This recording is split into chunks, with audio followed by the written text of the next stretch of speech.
ভাজবি, ঠিক আছে? গার্লিকটা ভাজা হওয়ার পরে একটু ভাজা ভাজা যখন হয়ে যাবে তখন এই আদাগুলো দিয়ে দিবি,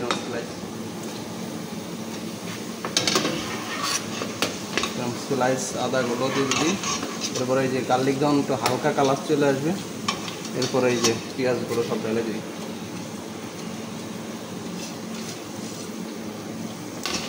কিন্তু অয়েলের পরিমাণ এরকম বেশি থাকতে হবে। হ্যাঁ, এই সস কুক হবে সেকেন্ড অয়েলে, মানে সসের ইনগ্রিডিয়েন্ট যত একবারে স্লো হিটে কেন? হ্যাঁ, স্লো হিটে এরপরে কুক হবে আস্তে আস্তে। এখন অবশ্যই একটু হাই হিট, যখন একটু কালার হালকা একটু ব্রাউন কালার আসবে এ পর্যন্ত একটু high hit.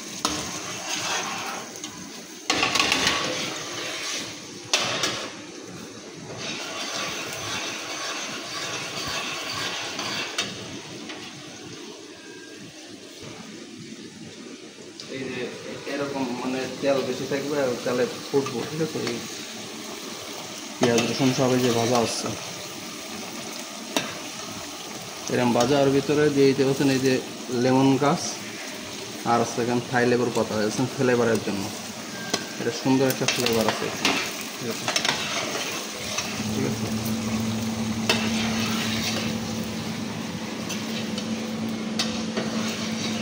Red chilli paste, মানে ইটালিয়ান যে চিলি বা কাশ্মীরি চিলি আছে, এই কাশ্মীরি চিলি পেস্ট, এই কাশ্মীরি চিলি পেস্ট সব দিয়ে দেবে।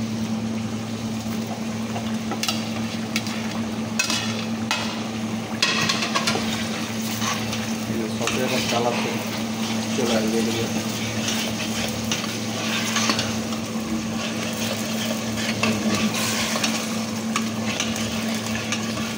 এই যে মেন ইনগ্রিডিয়েন্টস হচ্ছে না এইগুলো, চিলি গার্লিক সস মেক্সিকান স্টাইলে।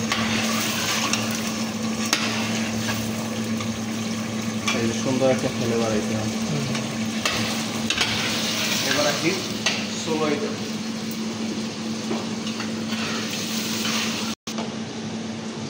চিকেন পাউডার,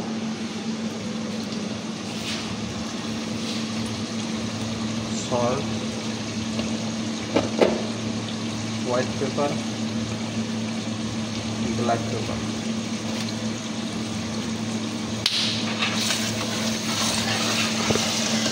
ঠিক আছে, এবার সসের কালারটা চলে আসছে অলমোস্ট রেড কালার। তো এখন এটা স্লো হিটে, একদম স্লো হিটে রাখতে হবে। তো একটু পানি দিয়ে দিতে হবে, অল্প পরিমাণে একটু পানি, 2 চামচের মতন বা 3 চামচ পানি দিয়ে দিতে হবে। স্লো হিটে এটা যাতে কুক হয়, ঠিক আছে? এটা আস্তে আস্তে আস্তে আস্তে কুক করতে হবে।